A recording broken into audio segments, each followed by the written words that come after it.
Fala galera, estou aqui hoje com a Cris e com o Mu do Quintal Project.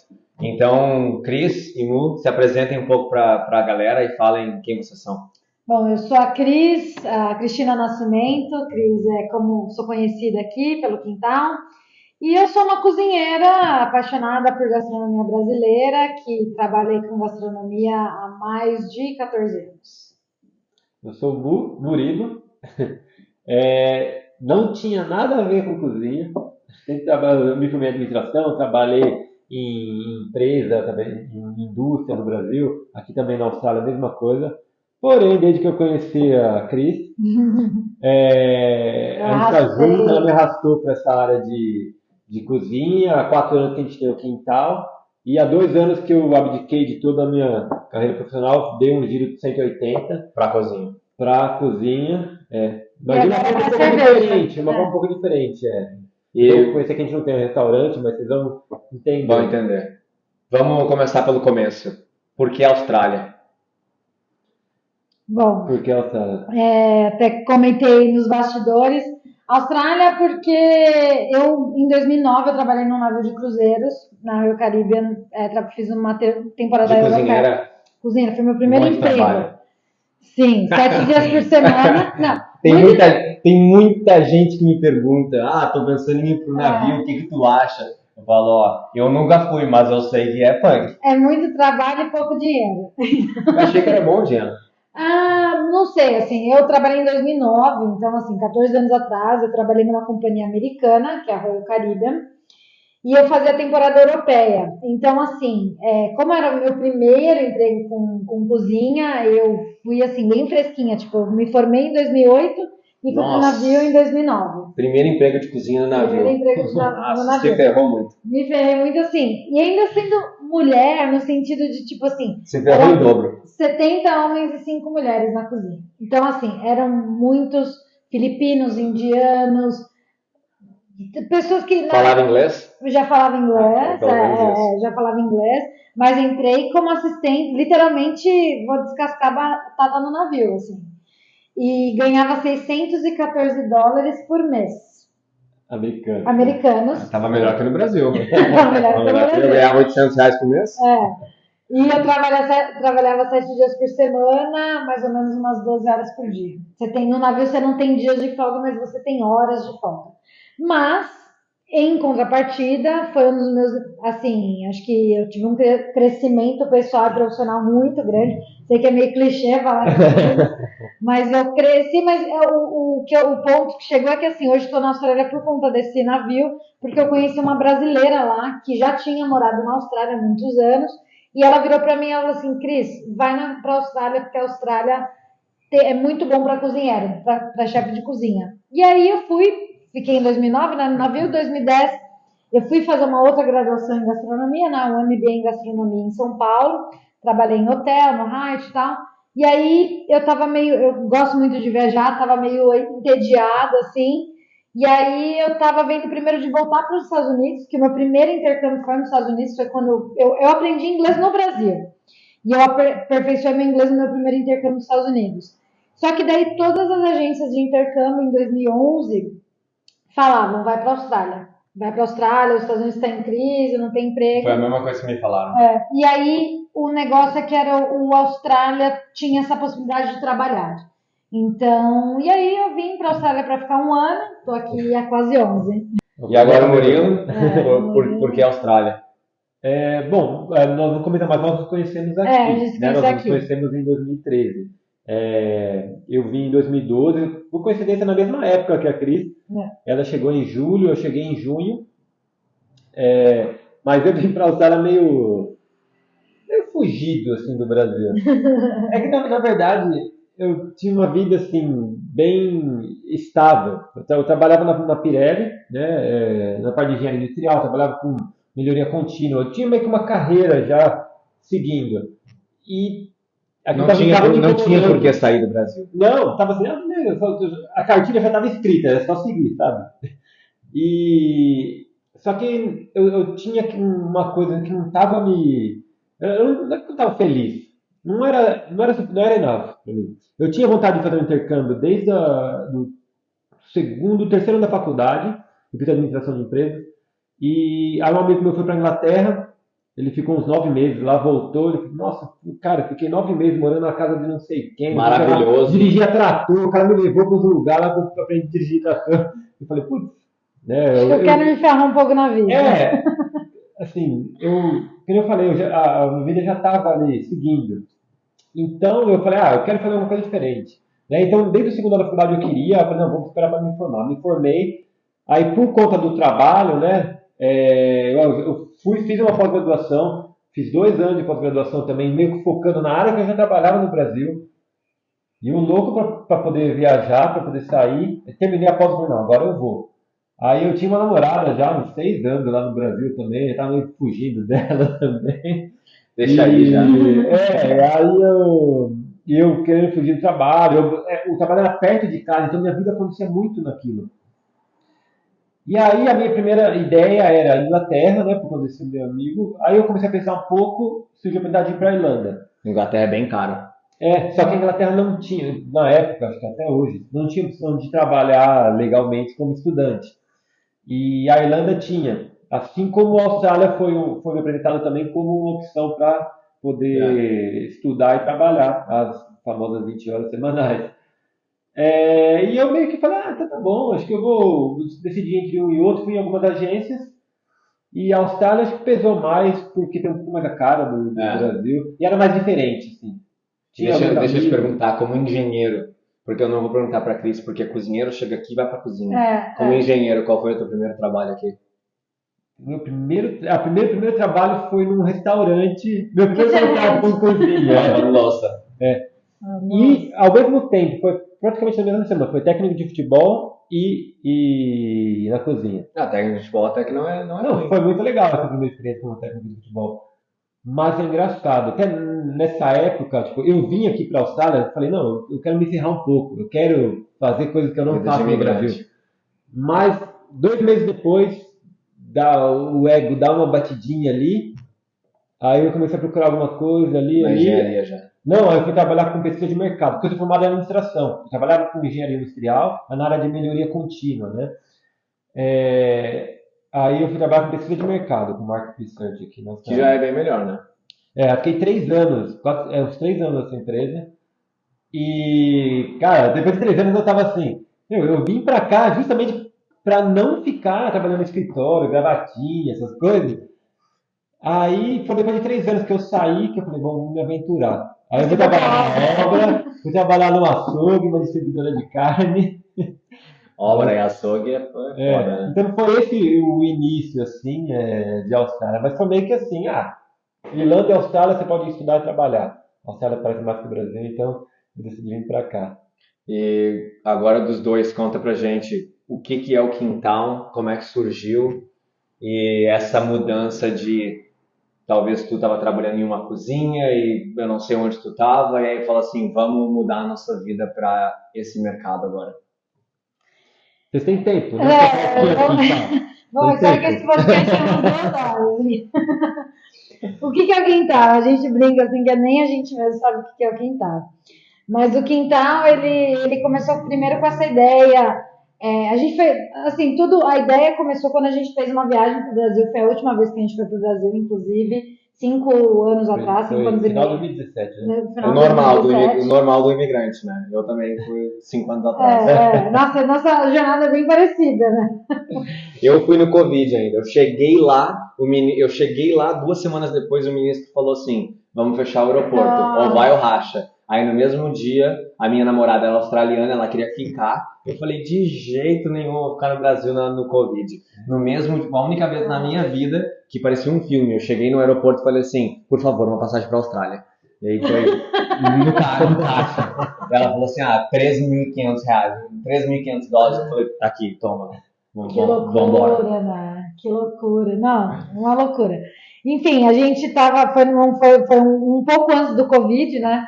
A gente fez uma viagem para o Brasil muito rápida, assim, porque a gente já tinha ido e tal. E aí estava tendo aquele evento daquela revista de gastronomia chamada Prazeres da Mesa, o Mesa ao Vivo, e o Mesa Tendências. E como a gente estava de férias, a minha melhor amiga ia casar e a gente queria... Eu falei assim, nossa, que legal, vai ser bem na época do evento. vamos pro evento. E aquele evento, assim, foi o tema daquele ano em especial foi Brasil Tropical, Brasil Tropicalista até. E aí fez um boom, assim, né? Porque imagina, imigrante, já estava aqui, sei lá, quantos anos de Austrália, você tá carente da tua cultura, do teu negócio. E aí fui num evento e foi muita coincidência que o Jock Zonfrillo, que é o Masterchef Judge, né? Hoje no Masterchef Austrália, ele Não trabalha. sei, de nome eu não sei, mas se eu ver a foto Ele eu é um sei. dos judges. Ele estava lá em São Paulo, falando sobre gastronomia aborígene. E a gente assim, meu, como assim? Esse cara O lá que na ele tá fazendo Austrália, aqui? e a gente aqui, e a gente tá morando na Austrália há mó tempão e a gente nunca pesquisou gastronomia aborígene. Eu já. Não, e aí a gente assim, tipo, cara, que viagem, e a gente começou muito essa viagem de valorizar. Eu já trabalhava com gastronomia brasileira, mas a gente veio muito nessa coisa assim, nessa pegada de valorização do que é nosso, da nossa cultura, né? E aí a gente chegou aqui para Austrália, realidade, eu era sponsorada, não podia fazer nada, mas a gente adorava receber as pessoas em casa. Então a gente falou assim, meu, e se a gente fizesse esse restaurante na nossa casa, onde a gente recebesse as pessoas para elas experiências gastronômicas e a gente olhasse no olho delas, explicasse as coisas e a gente tivesse... Eu sempre gostei de sustentabilidade, então eu tinha essa pegada também. Unir tudo, né? De unir tudo, então de plantar e tal.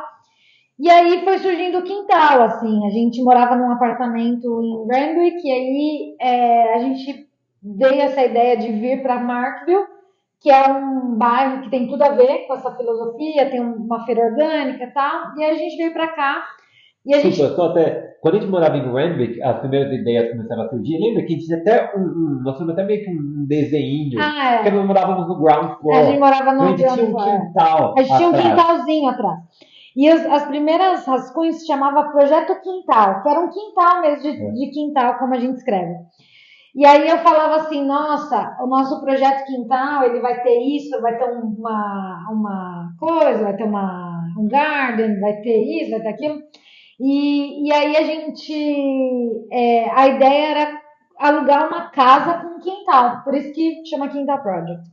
E aí, lógico, hoje já tem, desde esse evento, dessa viagem, já tem 5 anos e meio, mas assim, as coisas mudaram muito, fez muitas coisas, mas assim, hoje o quintal, ele é um catering, a essência do quintal, ele é um catering business. Catering, que é uma empresa de eventos. Isso, uma vez. Sabe que eu tava, depois de muitos anos na Austrália, eu cheguei a palavra que chama, em português, chama banquete. Então, nós somos banqueteiros.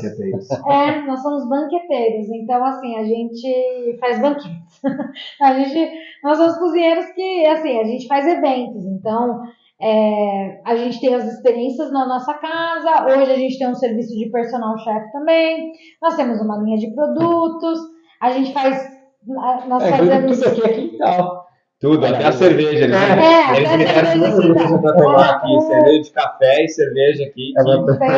Tapioca, tem tudo aqui. Então, no meio do mercado. E o queijinho produzido aqui em Markville, do Paisanella. Então, mas assim, deixa eu te falar uma coisa. Quando eu me formei em gastronomia e eu comecei a trabalhar no Sheraton, foi meu primeiro emprego, eu tive a mesma ideia de vocês. E na época, meu pai não me deixou fazer em casa. Porque ele falou, não vou receber estranhos em casa e tal. Mas eu pensei em chamar AP Gourmet. E aí eu ia convidar 10 pessoas. Agora que tu falou, meio que me bateu. Eu não lembrava disso. E eu, antes de vir para a Austrália, antes de sair de casa, eu saí de casa antes de vir para a Austrália. Antes de sair de casa, eu falei com meu pai, eu falei, o que tu acha de eu convidar 10 pessoas aqui? A gente cobra tipo R$100. E a gente faz 3, 4 pratos com matching wines. Tem uns vinhos para acompanhar os pratos e tal. E aí, na época, ele falou, não, nada a ver e tal. E aí, depois eu acabei vindo pra Austrália e nunca mais pensei nisso. E até tem um episódio do Chef's Table no Netflix, que tem um chefe que tem 2 estrelas Michelin, que antes de abrir o restaurante dele, foi assim que ele começou. Ele tem uma... Ele e a mulher dele. Ele tem um documentário. Ele tem um documentário. Em Chicago. Em Chicago. E ele falou que ficou 2 anos ou 1 ano no apartamento até que não tinha espaço mais pra nada. Mas assim, tu olha a produção deles, o cara assim, eu vou fazer uma vieira com o potinho que vai tirar assim. E aí o cara mandava fazer o prato de barro pra vieira que ele ia servir. E aí ele falou que serviu a vieira e nunca mais usou o prato. Os caras estavam fazendo, assim, 3 estrelas Michelin em casa. E eu falei, cara, não, impossível. E aí depois eles juntaram dinheiro e abriram Abriu um restaurante, sim. A gente, enfim, aí a gente, assim, faz hoje muitas coisas e desde das experiências gastronômicas que a gente vai voltar a fazer muito em breve, a gente faz eventos, assim, dos mais do que vocês imaginam, assim, a gente foi cozinhar num trem 2 anos atrás, não, 1 ano atrás, 1 ano e meio atrás, a gente foi fazer um catering dentro de um trem, que foi numa área de vinícolas aqui, a gente fez evento para o Unicef. O trem Newcastle? É um trem que ele é uma empresa particular. Tá. Eu fui uma vez numa festa em Newcastle que era tipo um trem velho, era um 3x4 trem velho. Não, esse trem ele saiu da Central e ele foi até Riceford. Deixa eu perguntar pra vocês, porque tem tudo a ver também. Eu preciso dessa resposta e eu ajudo muita gente no Brasil também. A galera pergunta assim, como que eu começo com um personal chef? Aí eu vou contar a minha história. A minha história foi... o fulano vai fazer um casamento, eu faço de graça. Sim. A pessoa não sei o que, eu faço metade do preço. O fulano não sei o que. E aí começou boca a boca. Agora eu mandei fazer um site e semana que vem eu vou começar a pagar Google Ads. Sim. Então, mas assim, evento meu tá meio que devagar ainda, entendeu? Sim. Aí eu pergunto pra vocês, vocês fizeram um evento num trem, tu me falou não foi o Unicef, foi o Unicef. Fez evento com o Unicef, então assim, como que esses eventos chegaram em vocês? É muito engraçado, assim, como o começo, e aí, assim, o começo do Quintal era exatamente isso, assim, era engraçado. Tentando. A gente troca serviço. Então, assim, o nosso primeiro evento, a gente tinha acabado de mudar para essa casa, e a gente estava fazendo uma consultoria de business com uma empresa, e aí eles falaram assim, Cris, por que você não faz um open house para os seus amigos? Finge que é um open house, mas já faz como se fosse o seu primeiro evento. Tipo, era para ser uma feijoada. Então, pros amigos. Né? E aí, só que assim, já trata isso como se fosse o seu evento. A gente cobrou, sei lá, $25 de cada, que é normal. E aí a gente fez, tipo, o nosso primeiro evento, nossa primeira feijoada foi engraçada. A gente foi dormir assim, altas horas, tipo, peguei 4 horas da manhã lavando panela. Aí, gente, assim, Tá na hora de botar uma máquina de lavar profissional aqui já. Já tá. Antes a gente não tinha nem máquina de lavar. Na Maramão. Cada colherzinha, cada garfinho. Eu não uso máquina de lavar em casa, porque é brasileiro, né? A gente tem a nossa cultura, minha namorada gosta de usar. Mas quando eu faço eventos, eu não lavo. Eu faço evento, eu toco tudo dentro. Não, acho que foram quase 3 anos. A gente faz 3 anos. A gente não talher por talher. Um calinho na mão tá bom. Ainda bem que o dono da casa é maravilhoso. Por que eu fui sair da vida de administração? De engenheiro. E aí, então, mas voltando à pergunta, assim, aí acabou que daí no começo era assim, uma amiga vai fazer uma despedida de solteira, eu faço. Quero fazer o batizado, eu faço, entendeu? Então, assim, você faz tudo, e lógico que no começo você é bem isso, você cobra metade do preço, você não cobra, só cobra os custos, e aí começa o boca a boca, né? E aí, assim, por exemplo, como a gente chegou no trem, foi legal, porque foi uma pessoa que veio, uma pessoa que a gente não conhecia. Aqui a gente tem a facilidade dos grupos de brasileiros, né? E aí ela veio numa experiência gastronômica aqui, do Quintal, o Mandioca, e aí ela trabalhava nessa agência, nessa empresa que organiza essa... E hoje a gente só foi fisicamente uma vez pro trem, mas a gente faz vários lunchbox pro trem, assim, bem, tipo... quando eles não têm cozinha a bordo? Quando eles não têm cozinha a bordo, a gente manda as lunchbox. Semana que vem a gente vai mandar uma até. Esse aqui é ricota? Não, chama halume fresco, mas ele lembra muito o queijo fresco do Brasil. Eu sei. Eu comprava pra servir no restaurante. Sabe o... Como é que é o nome do queijo grego? Halume. Saganaki. Eu vendo eventos gregos e aí eles pedem Saganaki. E eu falo, gente, não tenho Saganaki, mas eu posso fazer esse aqui. Eles falam, não tem problema. Então eu vendo esse aqui como Saganaki. Esse halume é bem diferente. Ele parece até. Ele lembra um pouco o queijo fresco do Brasil. Então, e aí, enfim. E aí foi assim, daí, por exemplo, essa da Unicef foi uma pessoa também que participou de um evento, de uma feijoada, e aí ela trabalha... Porque é isso, assim, às vezes as pessoas... Por isso que eu falo, a gente tem que sempre, essa é a minha dica sempre, assim, sempre servir bem, o menor evento que seja, porque você não sabe onde essa pessoa trabalha, que, poxa, essa pessoa pode te contratar de uma puta de uma empresa, entendeu? E a dica do administrador aqui. Já estamos dando dica antes enfim, mesmo de falar. Não, porque tá falando para quem quer começar, né? Pra quem... Uhum. Eu tô passando por isso também. É difícil, mas na medida do possível faz os custos. Porque o que acontece? Muita gente começa, tem o sonho, aí Não sabe cobrar. não sabe cobrar, começa, vai. A ideia é legal, o business é legal, mas depois de 6 meses não se sustenta. Não sabe nem por onde está escapando E aí dinheiro. cansa, né? Porque acaba tendo que trabalhar mais do que necessário, porque está cobrando muito pouco, ou seja, tem que produzir mais.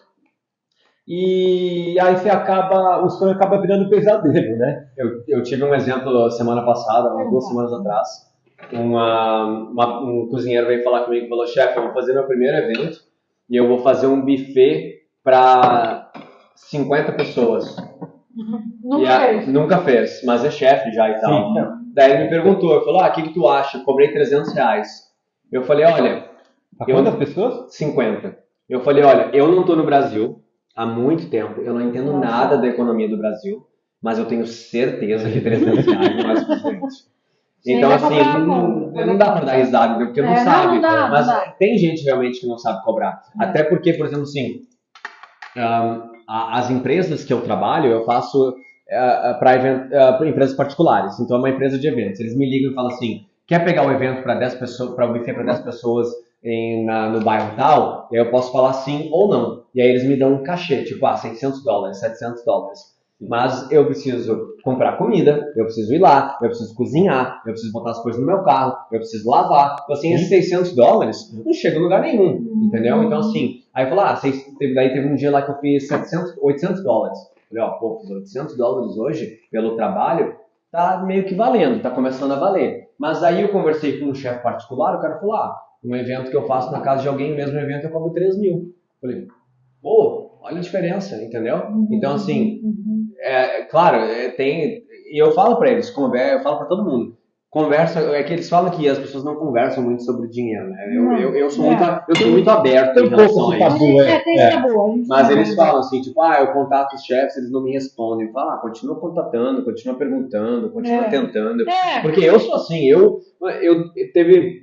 teve várias vezes que eu entrei num business assim, tipo, teve um emprego que eu fiz uma assessoria, que eu olhei o Instagram deles, eles postaram um negócio, e eu entrei lá e falei assim: vocês estão precisando de custos, não sei o quê? Eles falaram: não, a gente está de boa. E aí um mês depois eu falei: vocês estão precisando de custos? Eu falei: vou te passar para RH, não sei o quê. Daí conversei com a pessoa, e é um movimento que tu vai fazendo, e eu falo, de 200 e-mails que tu manda, 200 mensagens, talvez eu consiga um evento.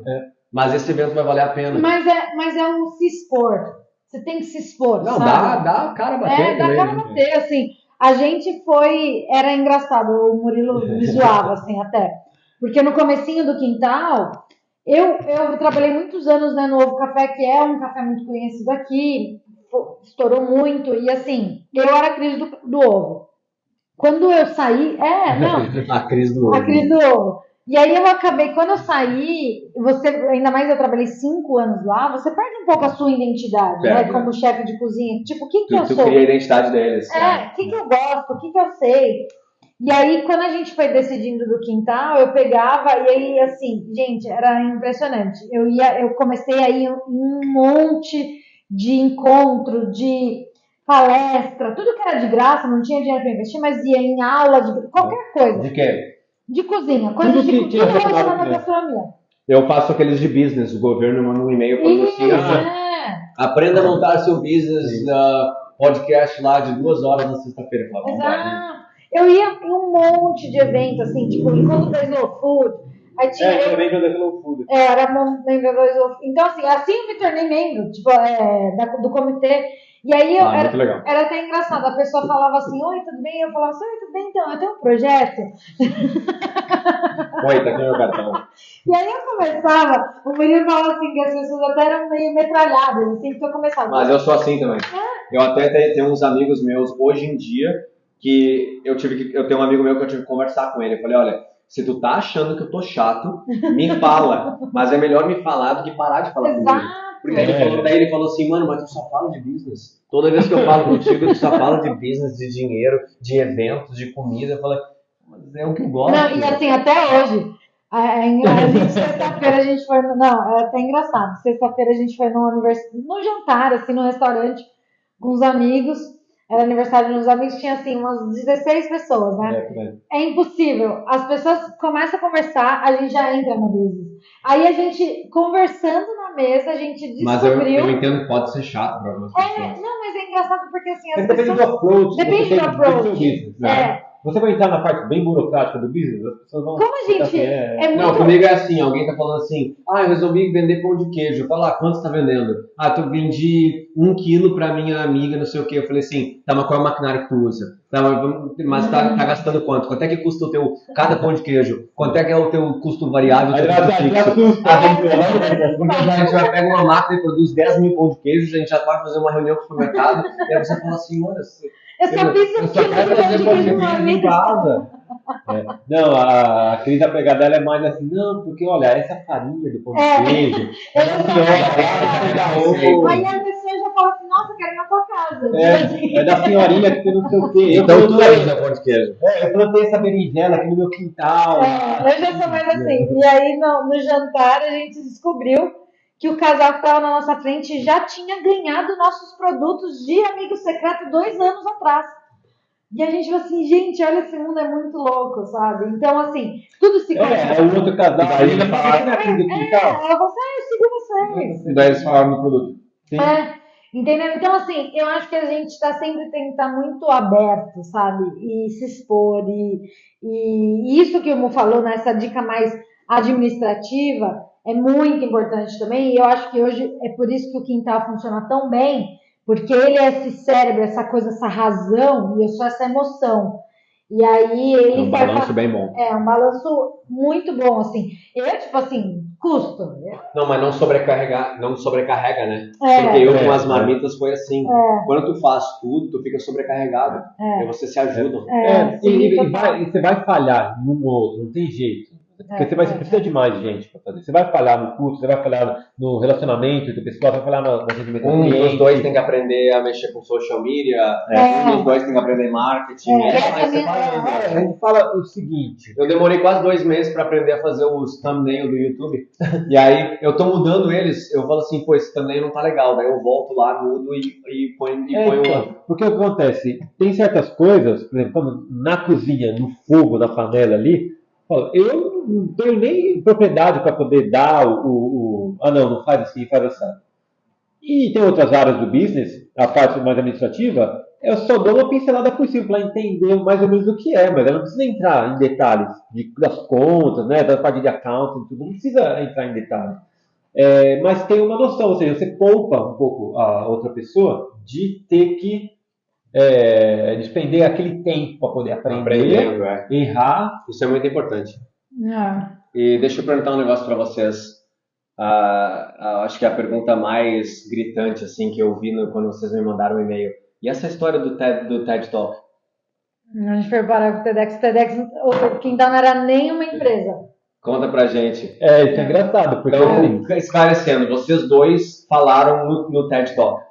Não, a gente não falou no palco principal, a gente participou, porque o TEDx de Sydney é um dos maiores do mundo. Eu acho que eles falaram, o segundo maior do mundo.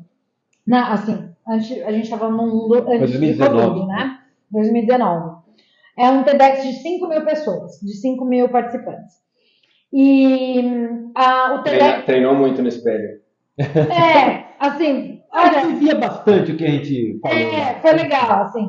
A gente participou do hub do TEDx, que quando tem as palestras principais, e durante os intervalos, porque assim, você compra um ticket, ele dá tudo. Você tem café da manhã, almoço e janta, assim. É um evento, é um bagulho gigante, eu tenho que ir um dia. Eu assisto todos os vídeos online. Você sabe que como começou essa história do TEDx? Eu sempre quis assistir um TEDx, eu não tinha dinheiro, porque o ticket era no ano antes do Covid, era acho que $300, o que é não é mais. caro se você for Mas nem pensar. hoje em dia eu pago Era 300 dólares. 350, Era né? 350. Alguma coisa assim. E eu falei assim, poxa, eu queria tanto ir. Tinha que no fazer o TEDx. IELTS, né? Tinha que Validar o diploma, ou validar o diploma e ficar na Austrália, ou ir no TEDx. E aí eu falei assim, puta, eu queria ir no TEDx, como que eu vou no TEDx? E aí eu tenho alguns amigos que já foram voluntários no TEDx aqui. E aí eu cheguei neles e falei assim, eu quero ser voluntária no TEDx, como que eu faço? Aí mandei um e-mail para a moça aqui, ele disse assim, manda um e-mail para essa moça aqui e tal, não sei o quê. Aí, como eu tava nessa fase assim, oi, tudo bem? Eu tenho um projeto. Aí ela me contou, eu contei que eu queria ser voluntária, daí eu falei assim, olha, eu tenho um projeto assim, sabe? No e-mail. Aí ela falou assim, Cris, muito legal esse projeto. O TEDx, ele tá em busca de pessoas criativas e que estão com ideias para mudar o mundo. É porque o tema do ano era Legado. era legado. Legacy. Então, assim, Tudo a ver. projetos, ou seja, que pretendem deixar um legado. Deixar um né? legado. E aí ela falou assim, você tem que se inscrever, o TEDx está em busca, você tem que se inscrever colocando em 200, resumindo em 200 palavras, como que você poderia contribuir com o nosso evento. Aí um dia, assim, depois a gente tinha feito umas ações no dia, 2 horas da manhã, a gente tinha que aplicar no dia seguinte. Eu virei pro Murilo assim, tá, amor, a gente tem que fazer isso, o que a gente vai fazer? Tipo, como eu vou cozinhar lá no TEDx? Nem condição, 5.000 pessoas. Porque era para participar desse hub dele, porque durante os intervalos das palestras, essas 5.000 pessoas vão para esse hub, onde tem... Uma coisa mais rápida, dinâmica. Que tem vários pequenos spots, assim, eles chamavam de tribos. Então tinha 13 tribos que as pessoas interagiam. Então, a palestra em si é quase que a cereja do bolo, porque é todo um environment criado onde as pessoas ficam circulando. Não sabia é um disso. pavilhão enorme. É um pavilhão enorme. Então, imagina uma feira de exposições. Pavilhão enorme. Na ICC. Só o único lugar que Então, assim, imagina um pavilhão enorme. Tudo acontece ali. Então, que nem que ele falou, desde o café da manhã até a janta. Não, eles têm sabe aquele Little Marionette, aquela marca de café? Eles tinham uma stand, assim, de tipo assim, sei lá, 6 máquinas de café, você pode pegar à vontade, assim, é um negócio, é um organismo ali muito grande. E aí, a gente era pra expor nesse hub aí e tal. E aí o Murilo virou pra mim e falou assim, amor, a gente tava muito na pegada de compostagem na época. Tentabilidade e tal. E o Murilo falou assim, por que a gente não fala para as pessoas sobre compostagem? Aí eu falei assim, putz, legal. Aí a gente pegou, escreveu o texto, a gente pediu para uma amiga irlandesa rever no inglês e tal. Isso no domingo. Segunda-feira a mulher me liga assim, nossa, eu tava procurando alguém para falar de compostagem. Verdade. E aí, assim, foi evoluindo as coisas, que daí a gente partnership com uma outra ONG chamada Reverse Garbage, que é atrás da nossa casa, era atrás da nossa casa. Eu tô ligado onde vocês estão aqui agora. O Reverse Garbage. Eu vim pegar os meus gatos aqui dentro desse negócio tem aqui. Um negócio tem um negócio de gato ali, foi ali que eu peguei meus gatos. Ali. E aí no Reverse Garbage, o Reverse Garbage é essa ONG que Nossa, é irado aquele jardim que tem ali. Tem de tudo lá atrás. Sim, tem muita coisa tem ali. Tudo tem ali. muita coisa. É onde acontece a feira orgânica. E aí o Reverse Garbage, eles tinham várias coisas, assim, no Reverse Garbage é um projeto que você leva coisas que não faz mais sentido para você e às vezes para mim te faz. Então, assim, em vez de você jogar no lixo ou na rua, você leva para lá e você pode comprar essas coisas. Você consegue várias coisas legais. E aí a gente, partnership com o Reverse Garbage, eles iam doar várias coisas e a gente ia construir composteiras de coisas que iriam pro lixo e falar sobre compostagem. E aí o projeto foi tão legal que na hub na tribo da sustentabilidade estávamos nós, Quintal Project, tipo, 2 casais, um casal doido que tipo... Não, o engraçado é que assim, depois que a mulher... Só empresa grande. Aí assim, no mesmo stand, a Reverse Garbage, que é uma ONG que tem há 40 anos em Markville, e um cara fotógrafo da National Geographic. Tipo assim, E os caras dando café pra todo mundo. Umas máquinas de $10.000. Sim, eu lembro de stand tipo do Banco St. George, stand de tecnologia, não sei o que lá. Tudo empresas grandes. E até, engraçado, porque quando a mulher entrou em contato com a gente, falou, olha, nós estávamos procurando alguém para falar de sustentabilidade, de compostagem, Nós respondemos, não, legal, mas olha, nós não temos a empresa aberta ainda, ainda não tinha BM, o tinha CNPJ no Brasil. Na verdade, não. É que nós, preocupados, olhando, porque você entra no site, você vê todos os partners. Mas Tem você um vê, nome tipo, grande de empresa. quantas, sei lá, entendeu? E E aí, fica lá do lado da câmera assim, ó, quintal. e tava lá quintal. E aí, assim, enfim, as coisas evoluíram, aconteceram e a gente foi, expôs lá naquele dia. Eu falo que foi, acho que foi um dos melhores dias da minha vida. Assim. Mas e por que isso aí não tá na capa do Instagram, e na capa do Facebook, na capa de tudo? A gente já trabalhou bastante essa parte, Tem que mas, usar bastante isso, né? A gente já usou bastante já. mas conta uma das coisas que a gente acabou se perdendo um pouco. Então, Teve o lado negativo disso? não teve lado negativo do quintal do TEDx, não. É que é o seguinte, é até uma lição para o business de Para quem está início. começando. Essa onda de sustentabilidade a todo custo, tudo que a gente enxergava não era sustentável, não é sustentável, até que a gente começou a pensar, tá, o que era sustentável para o business também. E às vezes as pessoas perguntavam assim, o que é o quintal? Nós somos um business de sustentabilidade. Que não era Tinha uma crise Comida. de identidade um pouco no Que não era, business. tipo que não assim, era o projeto final. que nem eu falei assim, é muito legal, a sustentabilidade é uma coisa que vai nos acompanhar a vida inteira, no sustentabilidade no sentido dessa coisa de verdade, de comida real, né? Só que daí a gente começou assim, peraí, a comida começou a ficar, tipo, secundário, sabe? Tá quase virando uma ONG quintal. Tá quase entendeu? virando uma... Eu falei assim, não, mas esse não é o objetivo. Então, por isso que, assim, foi muito bom, que nem eu falei, acho que foi um dos melhores dias da minha vida, porque, assim, você falou que tem vontade de ir, né? Porque daí, quando a gente participou, a gente ganhou um ticket, porque a gente podia ir nas palestras também, né? E sentar na palestra... Você foi também, né? A gente revezava, porque nosso stand, a gente ficava no nosso stand lá. Não, era muito legal ter um stand no TEDx. E aí, quando a gente ia, assim, aquele mar de gente, tipo assim, 5.000 pessoas sentadas ali, olha, me arrepia de falar. É muito legal, foi muito legal. Eu acho que foi um ótimo início de business. Sim, assim. as pessoas passando no seu stand. Você Interessadas sobre o seu e business, querer sobre o que tá saber, acontecendo.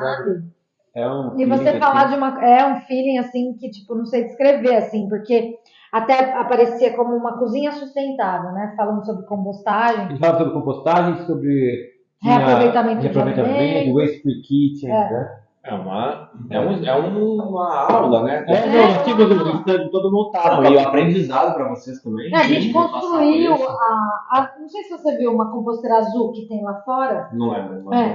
Ela foi a composteira que a gente construiu, assim. E eu acho que, assim, a mulher, né, a organizadora do evento, ela ficou, assim, alucinada com a gente, ela amou, assim.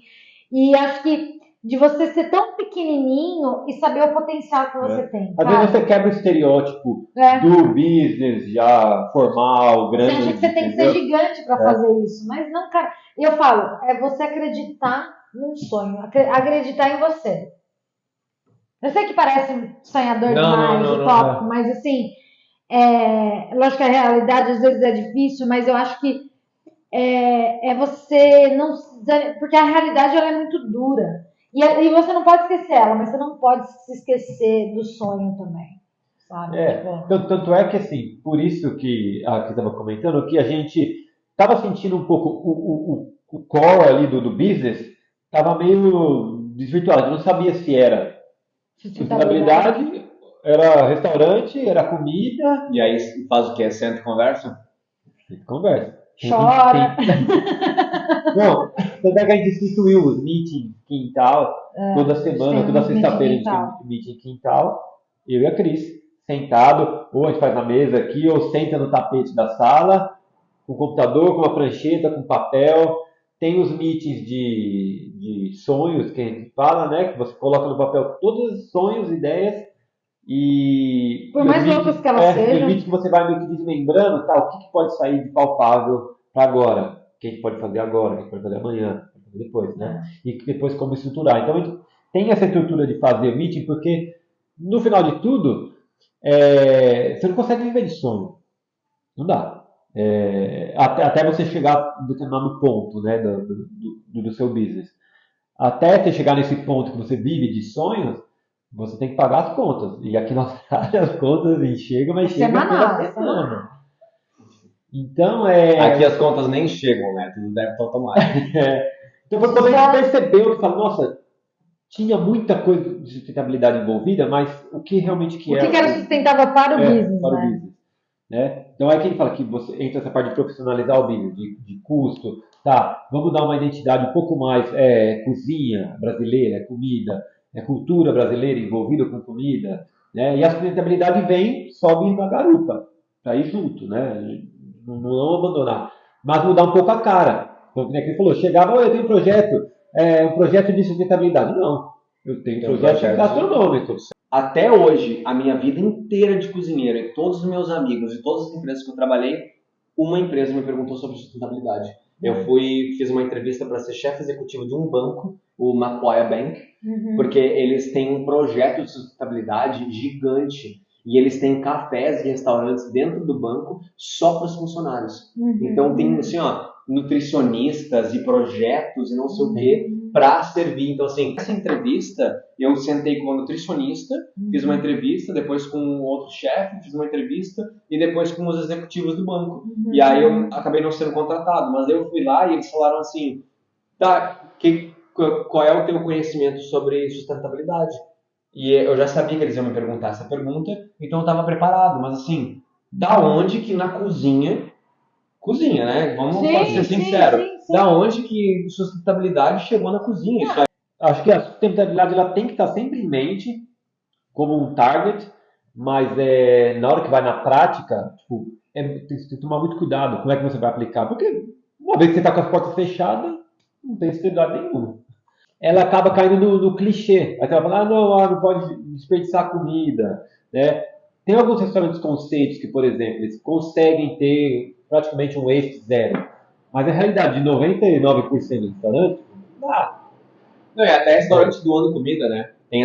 Tem milhões de leis que tu não pode doar comida, tu não pode fazer isso. Quantos restaurantes eu já ouvi falar na Austrália que eles, final do expediente, eles fazem umas marmitinhas e eles põem numa geladeira na rua, entendeu? Eu sei que tem muita burocracia envolvida e até agora que eu estou estudando engenharia de alimentos também, o negócio do empacotamento, plástico, tem coisas que não tem como fugir, porque a lei não deixa tu trabalhar. E eu acho que assim, por isso que a conclusão disso tudo, toda a nossa experiência com sustentabilidade, com o business, eu acho que é mais assim, encontrar o que você pode fazer, o que você quer fazer, o que a sua empresa quer fazer, sabe? Tipo assim, não existe uma regra. Às vezes a gente olha para o coleguinha, para a empresa do colega e quer fazer igual. Não, mas às vezes o que a pessoa faz ali não funciona para você. A empresa que é o seguinte, uma empresa X, eles, passando por problemas financeiros, precisava cortar custos. Aí eu falei, vamos cortar o custo do cafezinho. O copinho de café que eles compravam era muito caro, então vamos pegar um outro fornecedor. Para os funcionários? É sempre assim, né? Não, cortar com o funcionário. Aí então, em vez de comprar o copinho de café, vai comprar o copinho da empresa XYZ que é mais barato. Porém, o que acontece? Os funcionários acabam pegando dois, porque o copinho tinha parede mais fina. Então, o seu custo que você guardar dinheiro, né? Você acabou gastando mais, cada funcionário está pegando dois. Então tem aquele negócio, o que se vê e o que não se vê, né? O tipo de embalagem que vai o frango, por exemplo, mas agora está tivesse um resultado melhor. Eles estão trabalhando numa nova tecnologia agora de embalar a vácuo, que teve aquela que troca a atmosfera, né, que é hoje em dia, e agora tem uma nova que é aquela que engloba o alimento na própria coisinha. Então, assim, tá ficando melhor. Mas eles é obrigado a fazer isso por causa de bactéria, né? Sim. Quantas pessoas, se a gente fosse até hoje receber um frango em caixa de papel com o sangue jogado dentro, quantas pessoas que iam cuidar realmente isso que a gente fala, eu acho que assim, a gente às vezes fica, por isso que eu falo, depois do TEDx, a gente estava tão bitolado nisso que daí a gente esquecia outras coisas, sabe? A questão da bactéria é gigante. Você não existe salmonela na Austrália há, sei lá, 50 anos. Final do Masterchef, precisa colocar um prato na mesa que o jurado vai comer e falar assim, ganharam. que vocês serviriam? Tem que ser o carro-chefe do casal. A melhor comida que vocês vão fazer na vida. Nossa, é uma pergunta muito difícil, né? Eu não sou muito boa Mas nisso. você sabia que eu ia Por isso- perguntar isso. Eu acho que ela Você sabia, eu fiquei tentando acho que ela pensar. sairia um pouco do conceito do mandioca que a gente tem. Não, eu acho que eu É. traria alguma coisa. Com certeza eu teria mandioca nesse prato. Eu acho que Mandioca eu o quê? Purê, frita, tuil, talvez crocante? várias formas de mandioca Por no prato. exemplo, não sei se seria o prato, mas um prato que a gente fez foi um prato de transição do nosso jantar, que é do peixe para uma carne vermelha, que é um nhoque de Eu mandioca. até citei, ele nem viu. Nhoque de mandioca. Eu nem citei, nem te falei, né? Eu falei pra ele quando Um nhoque de um prato mandioca assim, que frito. significa. Né, na panela de Na frigideira. Frigideira. com um toque de lemon myrtle, que é uma receita australiana, né, nativa australiana. Legal. Esse Então, nhoque de Eu já mandioca. fiz muito de mandioquinha, de batata doce. Sim, o nhoque de mandioca, esse que a gente fez no jantar, assim, faz no jantar, ele era um prato que assim, a gente nem ia colocar ele, só que ele entrou como um prato de transição.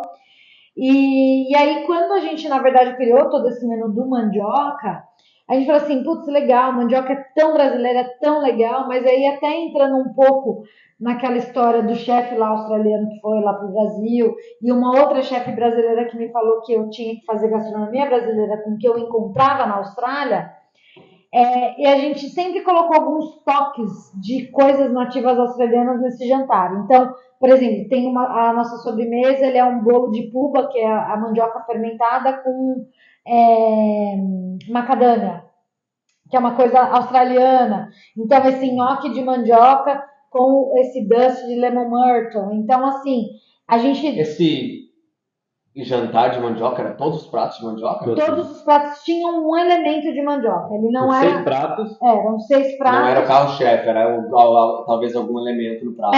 Não tudo, né? Porque senão ficaria muito pesado. Mas todos eles tinham uma espuma de mandioca, diferentes coisas de mandioca. Eu gosto muito de ver tu falar isso do Brasil, porque eu nunca tive esse chamado. Eu sempre fui um chefe que eu fiz comida europeia.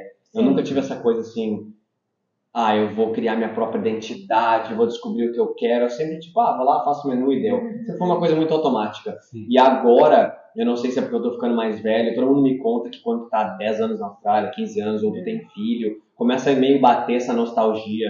Que nem tu falou quando foi pro Brasil, tu falou assim, eu queria, tava precisando da minha cultura. Eu tô sentindo falta da minha cultura, coisa que eu nunca senti antes. Pra mim era tipo, Austrália e deu que se for do Brasil. Porque ele é um jantar conceito que a gente não bota só lá o prato pra pessoa, não. A gente conta uma história. Então, assim, a gente lê passagem de livro, a gente lê passagem de livro, a música é relacionada ao prato. E agora vamos trocar o jogo. Então, eu perguntei para vocês do prato do MasterChef, agora vamos fazer o contrário. Qual prato que vocês comeriam todos os dias da vida de vocês? Só pode comer esse prato a partir de hoje. Você fala, não, puta, o Murilo não consegue escolher um, né? Um de cada. Tem que ser só um. Tá. O meu é carreteiro. Isso é carreteira? Tem que ser carreteiro. Gaúcho. É um prato, acho que ele tem mais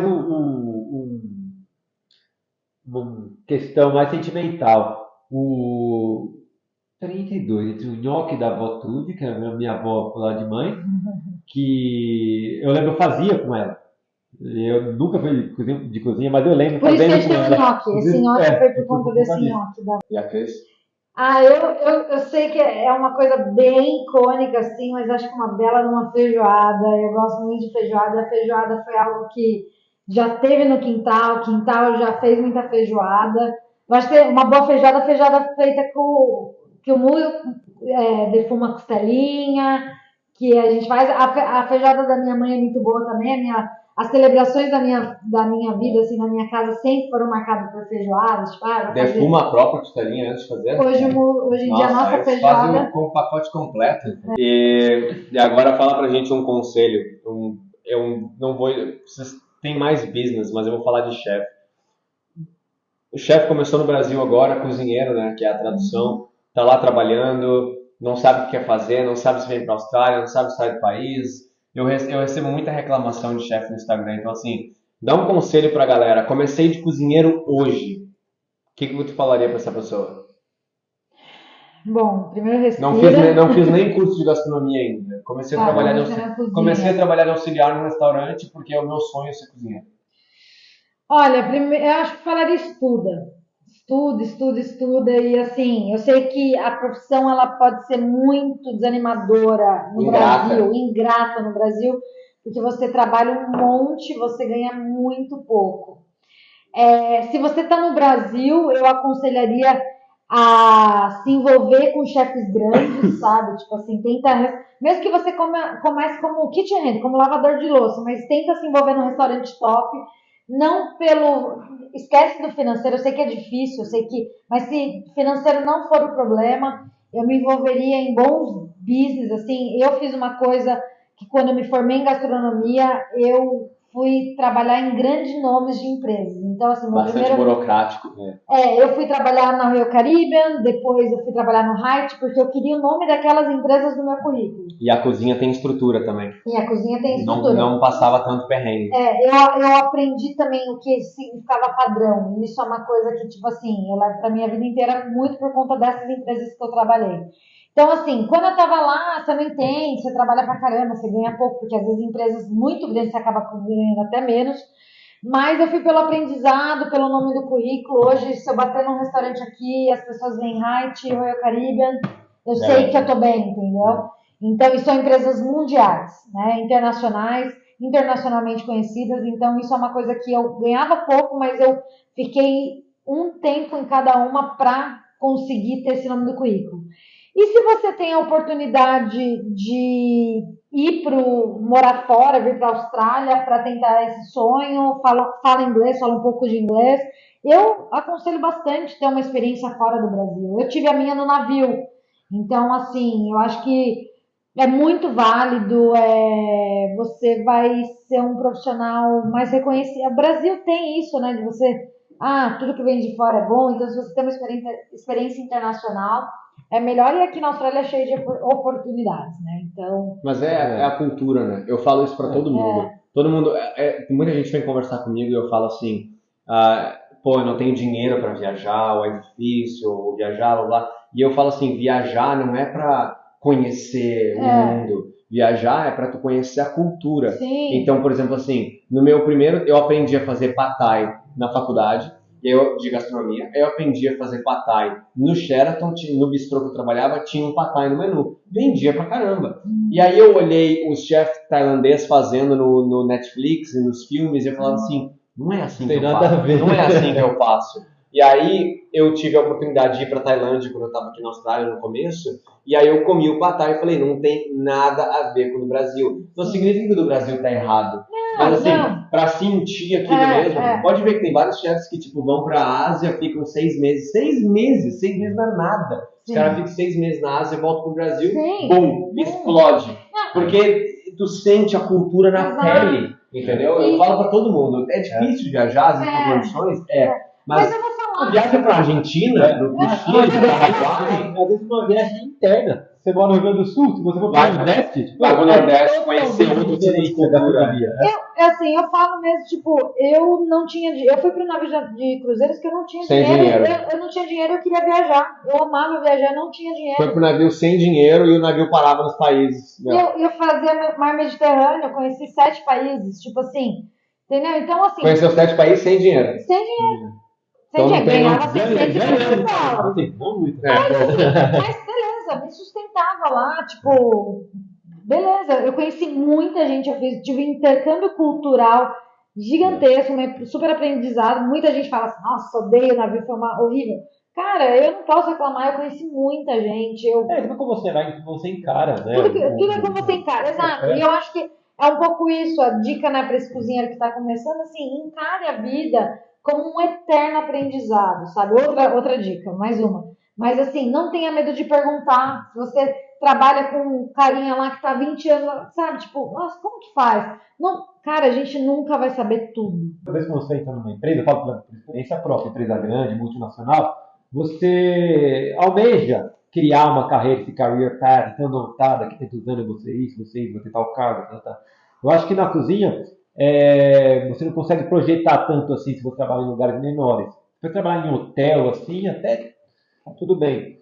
Mas eu acho que tem que ter claro qual que é o seu objetivo trabalhando na cozinha, porque você pode, realmente, o que acontece com muita gente, trabalho começou como lavador de prato, assistente, é cozinheiro e está há 30 anos como cozinheiro, aí passou 30 anos e está ali. Aí também, depois de 30 anos, não vai almejar mais muita coisa. Então, é ter em mente realmente o que você quer da cozinha. Né? E aí entra no que a Cris falou. A gastronomia não é só cozinha, né? Tipo Eu assim. não sabia disso. Exato. Eu descobri durante o Covid. Eu falei assim, não tenho o que fazer, os restaurantes fecharam, vou fazer o quê? Aí comecei a vender marmita. Aí falei assim, não quero mais vender marmita, vou fazer o quê? Aí estavam contratando para asilos. Aí eu fui trabalhar num asilo 3 meses. O asilo era top, enfim, mas asilo, assim, creche, asilo, hospital, hotel. Eu não sabia de nada disso. E mês passado eu tive uma conversa com um chefe, que ele é chefe em plataforma de petróleo. E agora a última pergunta. Adorei a conversa. O que a gente pode esperar de vocês? O que vocês individualmente e o Quintal vai fazer daqui para frente? Se a gente tiver essa conversa ano que vem, ou daqui a alguns anos, o que a gente pode esperar de vocês? Bom, A gente tem aquele. Tem 700 planos, dá os 5. Não, a Cinco primeiros. gente tem um sonho. Né? Não, mas daqui a um ano. Não, mas daqui a um ano. Fica trabalhando de sonho. Um presente mais imediato. A gente vamos de férias para o Brasil. Por quanto tempo? Agosto. 2 meses. 2 meses. Vai ser uma viagem meio a meio. Meio trabalho, meio relax. Trabalho é o quê? Pesquisa, assessoria. Vai fazer umas jantas lá também? Eu pensei, talvez, mas eu gostaria muito de usar esse tempo para uma viagem gastronômica para aprender, sabe? Nós vamos para o norte. A gente está planejando ir para Belém do Pará, que é um lugar que eu sempre quis conhecer, que tem muita mandioca, que tem muita coisa feita de mandioca. Eu quero conhecer mais a viagem da mandioca.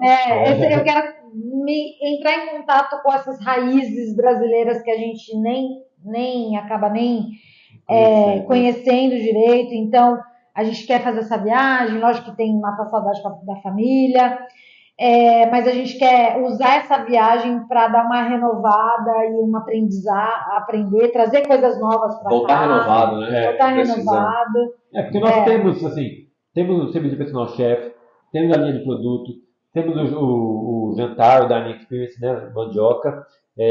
Nós fazemos catering sob encomenda, né? Fazendo catering para o trem. Então tem várias coisinhas assim que envolvem o Quintal. Tudo isso continuando, porém acho que quando a gente voltar do Brasil, nós vamos voltar em outubro, né? Final de outubro, vamos ter muita coisa que a gente vai muita ideia fresca para a gente desenvolver. Vai estar usando nossas redes sociais para mostrar tudo isso também, mostrar essa gastronomia brasileira lá no Brasil em inglês, né? Para mostrar as belezas aí do Brasil. A gente tem a gente quer continuar a geração de conteúdo online, né? Bem voltado a essa parte de gastronomia brasileira, cultura e explorar talvez mais a cerveja também. Vou terminar meu curso do TAFE, né? Cervejaria profissional em novembro, dezembro. Eu termino nessa época também. Trazer mais jantares, né? Eu tenho uma ideia de mais dois temas de jantares temáticos. E a gente está querendo fazer um grande projeto no nosso quintal, de plantar umas coisas novas aí, talvez ter algumas experiências presenciais de planta, de cultura brasileira e gastronomia brasileira em inglês, cerveja também. Então, aulas, jantares novos e vivências aqui também presenciais. A gente quer trazer mais coisas aí de novo. Então tá. Vamos ver daqui a um ano. Show de bola, muito obrigado. Quero agradecer a vocês. Imagina, super prazer. Essa parte lá.